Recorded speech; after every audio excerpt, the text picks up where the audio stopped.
Welcome to the Unscripted Authentic Leadership Podcast, a podcast we are seeking to lead change while also seeking to understand. We are also here as a platform to provide leaders to come together to unite, to develop, empower other leaders in the areas of business, family, faith, and community. Today, we are here to have another incredible conversation about how to speak effectively online. To have that conversation, we are joined by our special guests today, Brenden from MasterTalk. Those of you that will watch this and listen to this, put those clap emojis in the comment section, clap those hands up for our special guest, Brenden from MasterTalk. He is the founder of MasterTalk, which is a YouTube channel he started to help the world master the art of public speaking and communication. Before we get a little further about knowing who Brenden is, we want to thank all of our audience, our Unscripted family there, those of you that are following us, our YouTube channel there, Unscripted Authentic Leadership, on our various social media platforms, as you see on the screen, from Facebook, Instagram. Our Instagram handle is at Unscripted Leadership, LinkedIn, Unscripted Authentic Leadership. Those of you that listen and download the podcast on all streaming platforms, from Apple to Spotify, Google Podcasts, iHeartRadio, and Stitcher. You can find our podcast there wherever you listen to your podcast. You can also connect and engage with us on our website, unscripted-leadership.com, where you also can find our new merch that is available. You can get a 10% off merch promo code by signing up for our Unscripted Club email group. You will receive a 10% off merch promo code LEAD10 when you connect with us there on unscripted-leadership.com. At this time, I want our special guest, Brenden from MasterTalk, just to give us a little background about who he is and what he does. At this time, Brenden. Of course. Thanks so much, you two. It's such a pleasure to be here. And like you said, my name's Brenden. I make YouTube videos on communication and public speaking. And my mission in this world is to be the bridge between everyone's ideas. I think the next Elon Musk is probably a 7-year-old girl in Cambodia. So my goal is to create resources that anyone can access. And then in addition to that, I coach people also. Amazing. I've never heard anyone say be the bridge between others' ideas. I think that is brilliant. That is amazing. Let's dig into that and what you do as far as the effective speaking and the public speaking and mastering the public speaking. How did you get a passion for doing that? Where did that stem from, especially in this hybrid space that we're in, that not only are people having to publicly speak in person, but having to connect with an audience through a screen or through a webcam with a ring light, and there's nobody in the room? How do we effectively speak from that standpoint as speakers and leaders? Yeah, absolutely. So let's start with the first part of the question, Lafayette, around how did I learn communication? Where did the passion come from? So in a nutshell, what happened was when I was in university, I used to do these things called case competitions. Think of it like professional sports, but for nerds. So other guys my age were playing football or basketball, some other scary thing I wouldn't dare to get near. Instead, I invested that same energy to presentations. That's what I did professionally for 3 to 4 years. Well, rather, maybe not professional, but more so competitively. And that's why I developed a gift for this. And eventually, later on, I realized that the communication information out there that's available for free isn't really good. You hear advice like, oh, you should be yourself, and follow your dreams and do all these things. And I just went, what are we supposed to do with this info? So I started MasterTalk really in my mom's basement with the hope of helping some people out, and it turned into a thing of its own. That's one piece. And the other piece you asked about with virtual presentation, I think what I would say is it all starts by really getting close to your audience. So what I always recommend for virtual is you want to get on a phone call with at least 1 or 2 people before you jump into a virtual chat with them. So when I started doing podcasts for the first time, I wouldn't be as comfortable speaking, even if I'm his coach. Because when I started, I was like, well, I want to be next to you two. I want to speak to both of you. And I couldn't. So what I did instead is I started getting on phone calls. People at the beginning, I started to get to know them first. So that way, when I got straight to the podcast, I was a lot more focused and a lot more energized. So that would be my advice.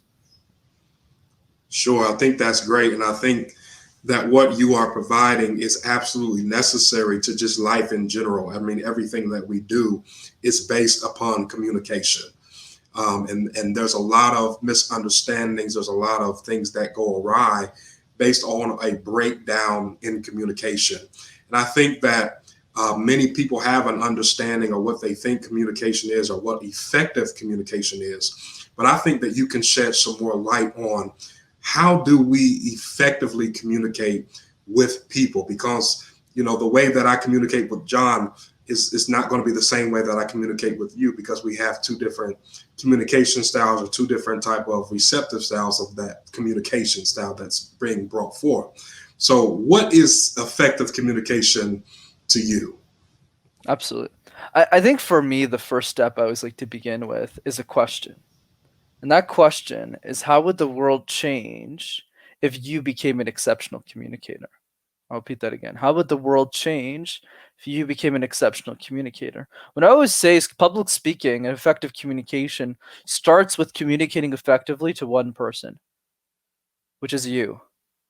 And then once you figure out who you are, how to communicate effectively to yourself, and your ability to articulate thoughts and put them on a piece of paper, put them on a podcast, put them on a YouTube video, whichever format you're comfortable with. It could even be a blog.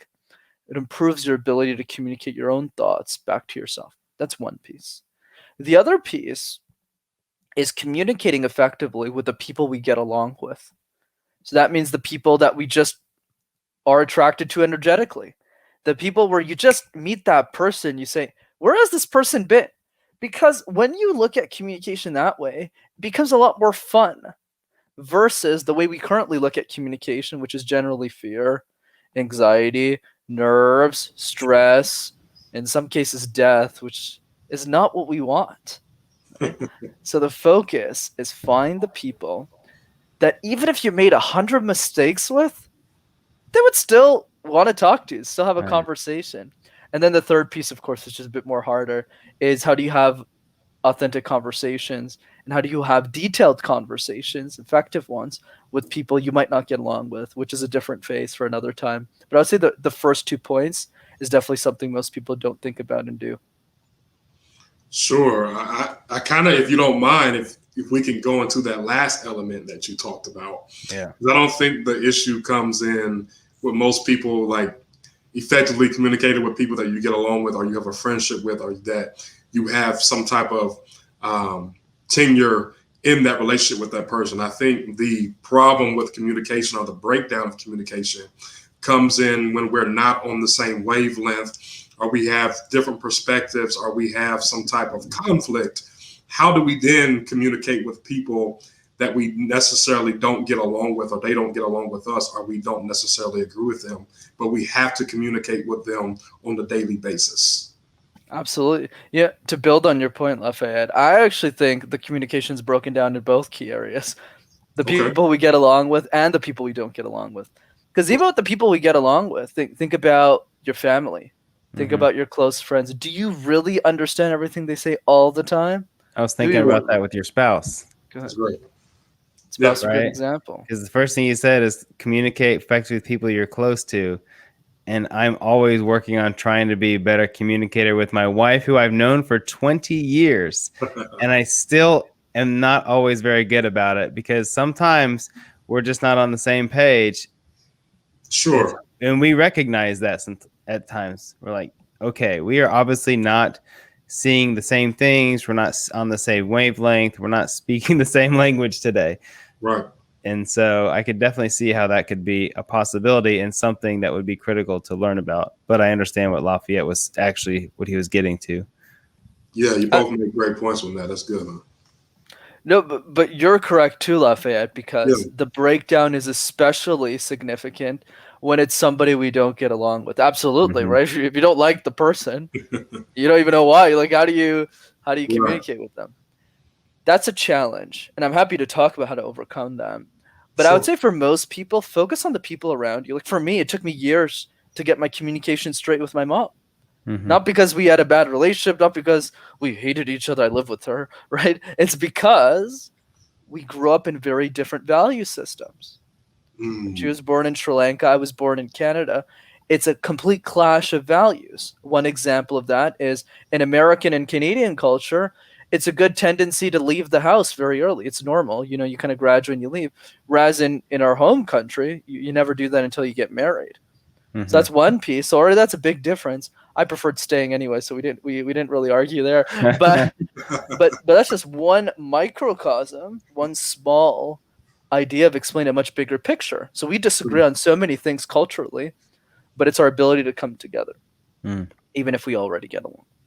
But to point 3, how do you do it in a way that, well, the people you just don't like them? Like, so what do you do? I think for me, the trick, and you already know this, is effective listening, right? It's how do you listen first? And more specifically, to add a little bit more granularity there, you know you're a good listener when you respond with questions, not statements. Okay, let me repeat that again. You know you're a good listener when you respond with questions, not statements. So let's say me and Lafayette are in an argument, which would probably never happen because he seems like a pretty cool dude. So let's say we're getting to this big fight, and he's giving his point of view, and he's like, you know what, Brenden, the people I get along with, we have pretty good communication. I don't know what you're talking about. I'm just kidding. I'm sure you wouldn't say that, but let's just assume.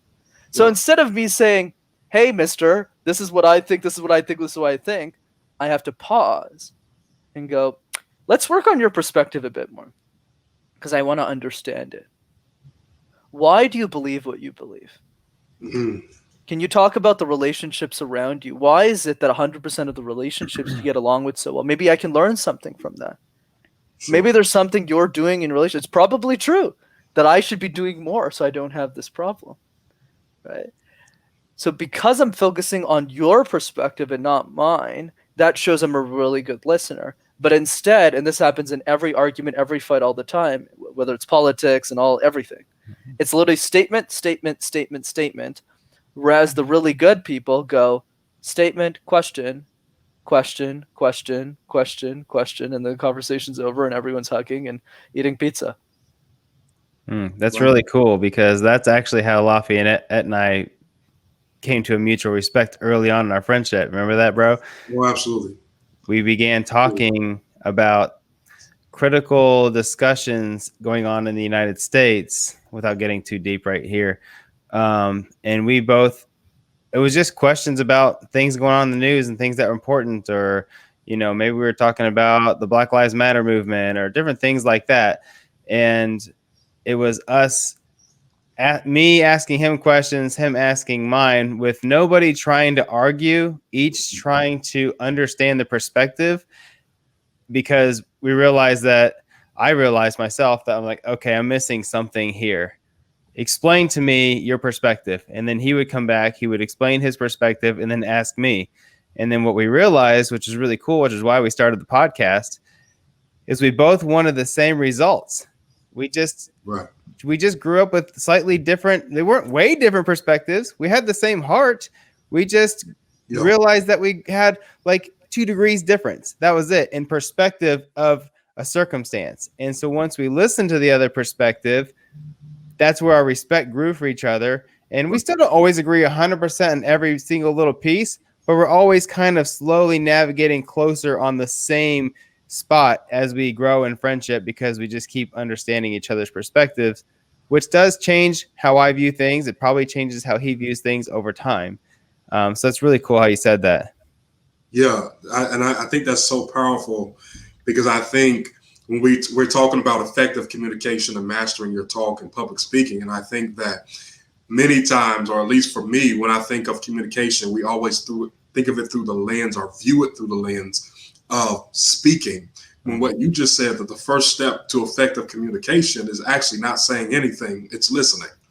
And so to be that effective communicator or that effective public speaker, it really doesn't start with saying a word. It starts by you listening with both your ears. It's kind of like what my father always told me, that God gave us 2 ears and 1 mouth because he wanted us to do twice as much listening than talking. Yeah. Right. And so I want to get into this piece. I know John probably has some questions as well, but I noticed in your brand is MasterTalk. And so we're talking about this whole public speaking idea and this effective communication and speaking effectively online and in person. How do we become masters at our craft.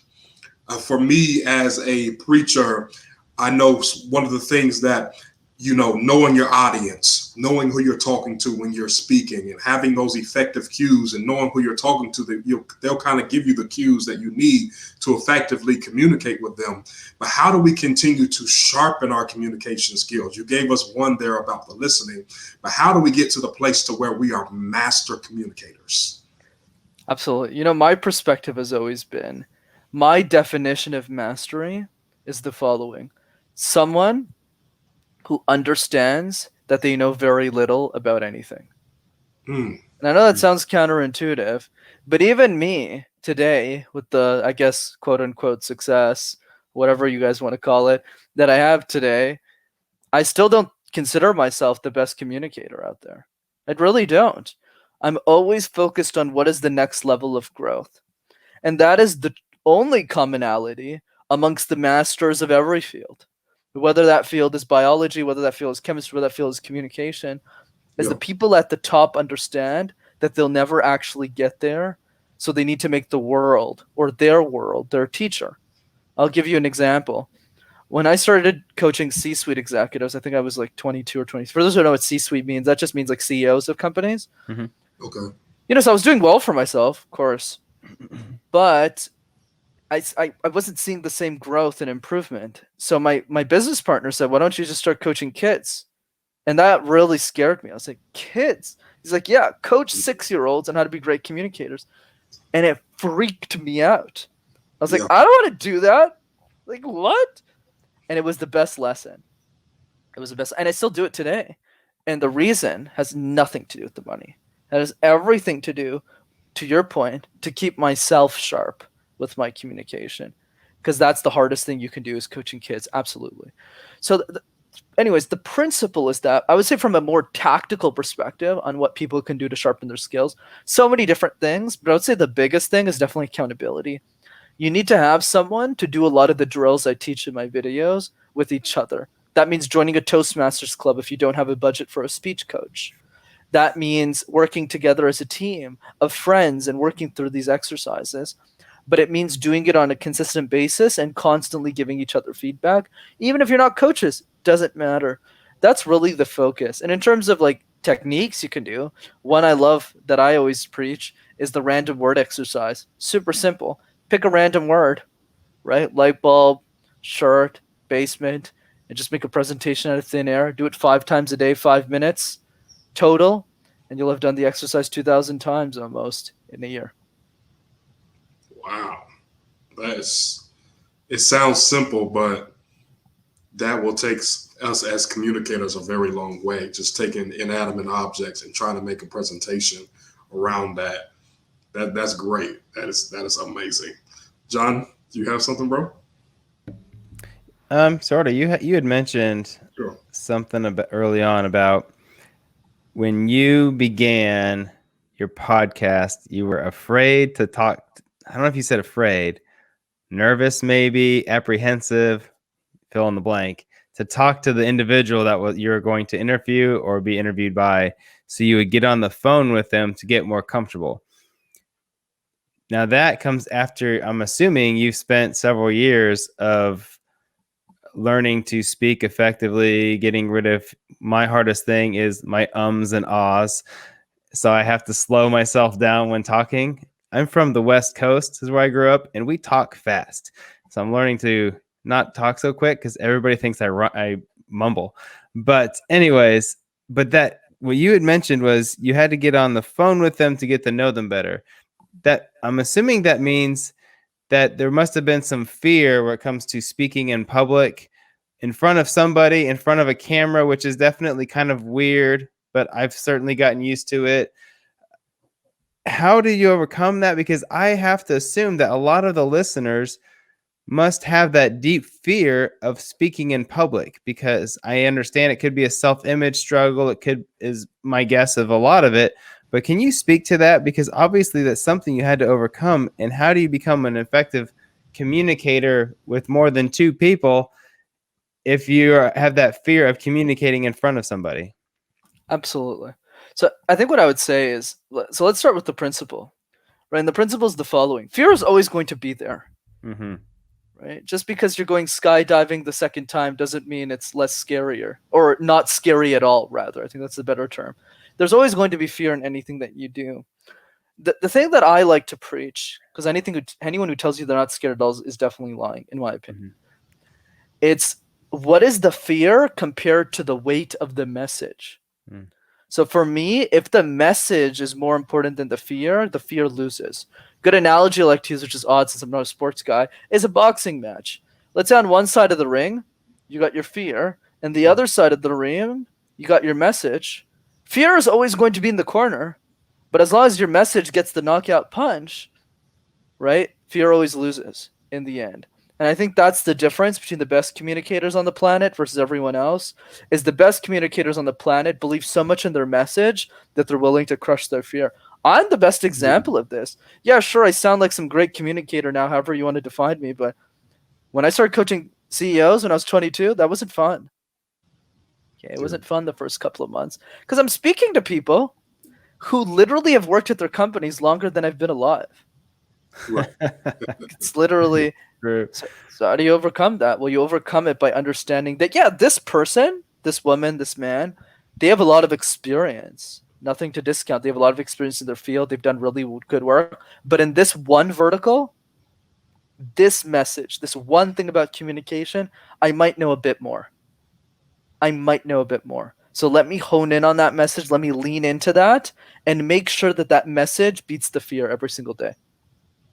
Wow. So you're focused then on the value that you're about to provide over the fear that may stop you from overcoming and giving that value. Absolutely. Very cool. That's one piece. And then the other piece really quickly is I can't blame everyone. Think about it. I mean, I can't blame anyone. Most of us are supposed to be scared of communication. And the reason is simple. We weren't taught it correctly. Think about it. Every presentation you gave was in class. Good. PowerPoint. Okay. Is class where you walk in, the teacher goes, "What's up, you two? You want to talk about podcasting? Let's do a presentation on podcasting. I like a world map. Do you like history?" No, that's not how it works. It's okay, you two boys, I need you to do a presentation on, you do the Renaissance, you do why don't you do Shakespeare? And you two are just looking at each other like, okay, so that's one. Two, you're never giving one presentation a semester, you're giving like 10,000. So you got your history presentation, your science presentation, your French presentation where I grew up, English one. So you're like surviving. It's kind of like you're in this battle zone and you're kind of jumping from one to camp to the other. You're just trying to survive. Is that the best way to learn? No. Then you have teachers. Teachers are amazing. Got a lot of respect for teachers. Teachers just don't have the time to coach you because they grew up in the same system you did. Sure. So there's 50 kids. So you don't really have time to go, "Hey, Jimmy, let me coach you for 2 hours." There's no time. So no wonder we're all scared of communication. Instead, our focus should be present one thing you actually like. You don't need to do it for a living. You actually like you two. This is the recommendation. Here's some free advice. Make a presentation on your own podcast.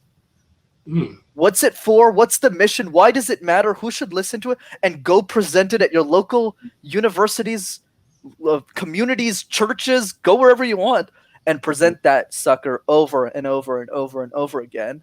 You'll get people to listen to your show and you'll have fun practicing communication. And better yet, you're two people, you'll give feedback to each other. No excuses. Get it done. I love it. I love Very it. cool. I love the challenge and the accountability. Yeah.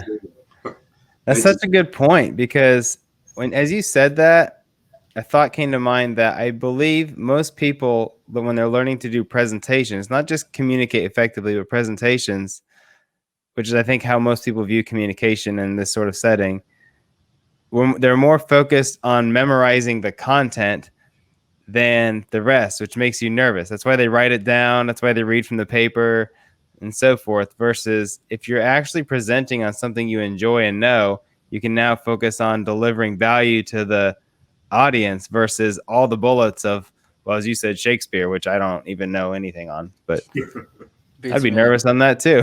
Same thing. Yeah. Go ahead, Lafayette. No, that was a great point you made. I kind of want to go back to something that you said that I said was interesting in the beginning. You talked about, I believe you said your purpose or your goal was to help people connect ideas. What do you mean by that? And unpack that. What does that mean? Connecting ideas from various Absolutely. people. Absolutely. Great question, man. Great question. Not many people like to push me on the vision, so I appreciate it. So the way that I think about this is I firmly believe that the best ideas in the world currently are not being shared. Like Hmm. in this moment of time, as me and you and or like all three of us are having this conversation, the best ideas in the world exist but aren't being shared. Why? Because the people who hold those ideas are too scared to share them in a public way, right? Through a YouTube video, through a podcast, through just a conversation with their friends, because they don't have the skill set of communication, which is wrong because everyone has the skill set of communication. But it's the fear, right? The nerves. So my grand mission is if I made the whole world exceptional communicators and nobody was afraid to share their stories and their ideas, well, that means by definition that all of the best ideas would get shared. And if all of the best ideas get known, all of the best ideas would get implemented. And if all of the best ideas get implemented, the human race would advance a lot faster. And we would get a lot faster to fighting a lot less and working a lot more together so we can actually get some important things done while we're alive. That's amazing. It reminds me of a quote by Miles Monroe. He said that the wealthiest place on the planet is just down the road. It's the cemetery, because the cemetery is the place where it is buried the greatest treasure of untapped potential. So people live their life. You talked about the fear element, and not being able to communicate that, gifting those ideas that you said, that's in their head, that is in their heart. And so they die with that. And the world is missing elements of greatness because we were held back by fear or by untapped potential. You talked about those connecting ideas. I think that's amazing. Now you talked about a little bit about you and your business partner. What do you do within your business? Tell us more about what you do in your business. Yeah, absolutely, man. So Yeah. so I essentially do coaching. So I coach Okay. two different types of people. One is ambitious executives and coaches who really want to be world class at communication. So that's where most of my revenue comes from. And then my other piece of the business that's more of a give back is their kids. I also coach their kids on communication. Generally speaking, an ambitious executive's kid is generally really sharp. So it's really fun to work with these amazing kids. Some of them are like 6 years old, so it's a lot of fun to see them in action. So yeah, that's what I do mostly on the business side, and on the mission side, which is also the business as well, is then using those resources to make the YouTube videos even better, and also giving me the opportunity to show up for these podcasts, right? Since my clients are funding my lifestyle, it gives me more time to show up on shows like this and add and contribute and add value. Yeah, and we definitely appreciate that. Now you talked about that you coach C-level executives, CEOs, but then on the other spectrum, you coach 6-year-old kids on communication. That's correct. The quantum leap between a CEO and a 6-year-old kid. We've talked about some principles of communication, some practical things that you can do, but how do you, I don't want to say dummy yourself down, but how do you make that sharp adjustment that, at 12 o'clock, I'm on a phone call coaching CEOs, but at 3 o'clock, I'm talking to 6-year-olds. How do you communicate on both ends of the spectrum effectively like that?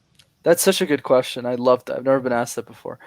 Love the curiosity. It's a really good show. Anyways, so the way that I think about this, Kim. So let's break one myth really quick. And I don't think you meant this, but it's good. It's good to emphasize for the audience listening. Okay. Kids are way better than my C-suite clients. I'll tell it to their face. Their kids are way better than they are. And let me explain why. There's a great study you guys can look up called the Marshmallow Study. Essentially, what it is the Marshmallow Study is this experiment where you have a bunch of marshmallows and a bunch of spaghetti sticks with not cooked, and the goal is to create the biggest tower. Mm-hmm. So they get all these different people, these different like MBA students, like master degree people, engineer people, and you know who performed the best in that exercise? The kids. The kids. The kids squash. Like it's not even like a metric. Like it's literally. So the question is why? The reason is because the kids weren't afraid to reinvent themselves over and over again because they're young. So if they go, oh, this doesn't work, well, let's try something else. Oh, well, this doesn't work. Whereas the MBA students are like, no, this is the work, this is the structure, these are rules. Society, unfortunately, hits out the creativity out of us. It kind of wipes out all of our creativity, makes us follow rules and structures and all these things.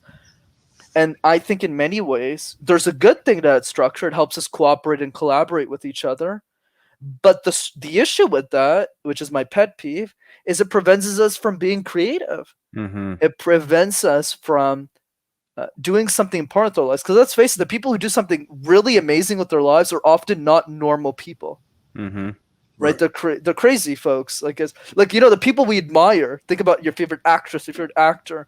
Sure. These people are not normal people. Like they're crazy in their own ways. So I think that's something kids know in their essence, and then unfortunately society kind of tricks them into not following that essence. And that is the reason why kids just do demonstrably better. And that's also why, by the way, it is mandatory for all of my C-suite clients. It's not even an option for them. They have to attend my last session with the kids, and they have to watch the whole thing. Wow. Where they watch the last, like today was actually that, ironically. So I coached the execs in the morning. So I had like a nice bow tie on. It's like a fun. We keep it fun. And then after I was like, okay, now you're gonna stay on this call for another hour, and you're gonna take notes on the kids, and you're gonna tell me what you learned from them. And their mind is just blown away. They're just like, wait, my son is like presenting 10 times better than me, and I'm triple his age. In some cases, there's one in particular. One of my clients is in their 40s, and their son is 6 years old. So she's probably 7 times older, 6 times older than he is. She's like, man, I got to step up my game. My son's like ripping me apart. So yeah, that's so the lesson here, Lafayette. Great question, by the way. Is we need to first understand here that it's not really a difference in communication. I think it's more of a mindset approach where we tend to put adults on pedestals where I think most adults don't really know what they're talking about, which is interesting. Whereas the kids are often our greatest teachers. We need to hone in on that. And then the other piece, which is more tactical, is of course, I'm a lot more fun with the kids. I'm a lot more easier on them. I let them, like one of them played piano in one of my classes. Like I give, there's a lot less rules and we have to manage them in that way. Wow. That's cool. So my quick story. My son is the kid that's in class that's super smart, but the teacher likes him but can't stand him at the same time because he can't sit still. He talks too much. He's very inquisitive. He makes the lesson go longer than it should, those types of things. And so he's transitioned to virtual classrooms, which has been better for him. But rewind a little bit. A summer ago, we went to this church across the street from my house, and inside there just happened that at this event they had somebody advertising for something called Lego League. And what it was is kids that were about 2 years older than him had this big, huge box, and they had to do competitions where in this particular one, they had to design a truck that would move on its own or a device, and it would move pieces into certain sections. So what they did is they had a car and had a bumper, and it would pick things up and put it in their places. But it had to finish by going up a ramp and parking. Problem was the bumper was too long. So if you picture that as it got to the ramp, if I can do this on the camera, it got to the ramp, the bumper would stop it before the wheels could get to the ramp for the car to ascend to the top, if that makes sense. Essentially, the bumper was too long, but if they shortened it, then it would not be able to pick up all the pieces. So the teacher is talking about how they're trying to work through this. They're not sure what to do. They've been working on it for a couple of weeks, and they haven't found a result. And my son, Andrew, looked at it. He looked at them. He goes, why don't you just have it go up the hill backwards, like reverse? He goes, I think that might work. Problem solved. It just goes to the fact that I think the teacher, as good as his intentions were, was basically, without knowing it, trying to lead the kids in the direction how to think to solve the problem, but they couldn't solve it. And my son, who has no bias towards anything at this project, said, why don't you just reverse up the hill? And there you go. Problem was done. And there was no box of thinking that he had to fit the problem into. So that's just fun story as I share about my kids. I love that, man. Lafayette, do I have time for a question? Oh yeah, absolutely. So we're talking about communicating online a little bit, was sort of the early on presence, I guess, or how we kind of preface the conversation. Is there anything different? And we talked about a lot of great key things about just communicating effectively in general, which I love all of it. I've got a whole page of notes here.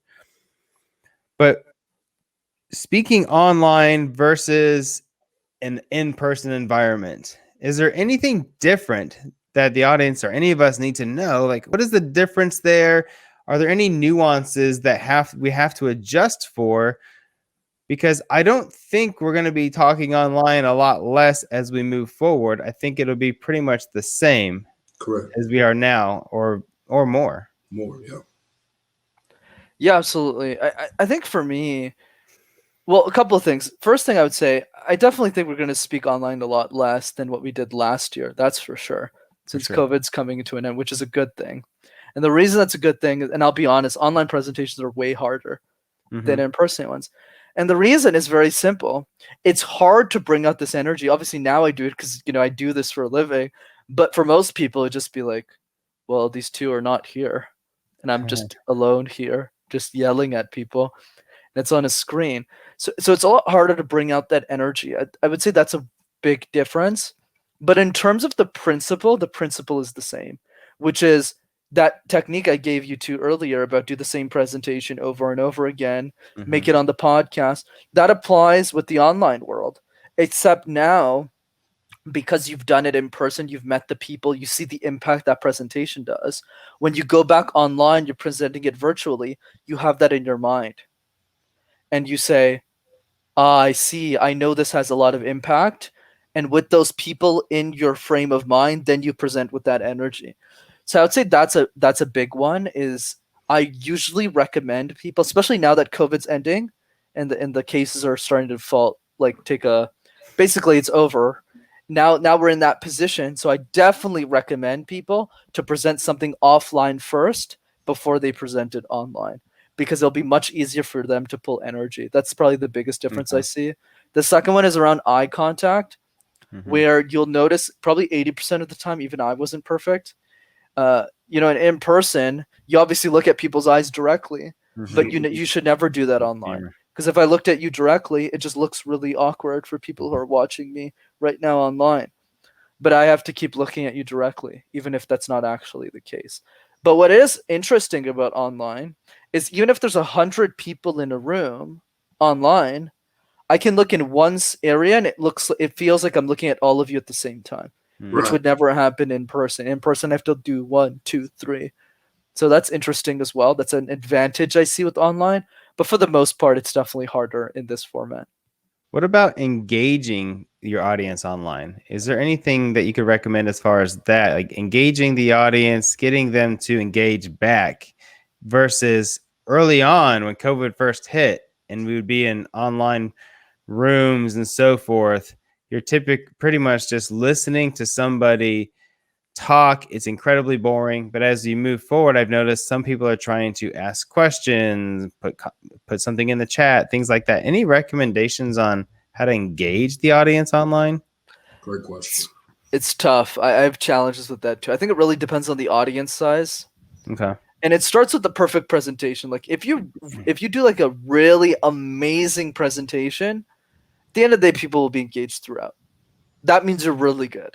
But I would say tactically it depends. If there's less than 15 people on a call, one strategy that is the best one in my book, so I'm not super creative, it's maybe something I need to work on, is I call people's names out all the time. John, Lafayette, Billy, Justin, all these, like, did you get it? Did you get it? Like, I'm always picking on people when it's a small group. If it's more than 50 people, you can't do that, obviously. So what I would do in that case, I would ask a lot of questions and have them post in the chat. But I do differently than most speakers, is I read the chat. So I would say something like this: what do you think about this topic? What are some of the words? Oh, I see Laura saying fear. I see John saying charisma. Blah, blah, blah. I'm just saying random things. But the point is like I make the chat box come alive. That's another trick. So it makes people feel seen and heard.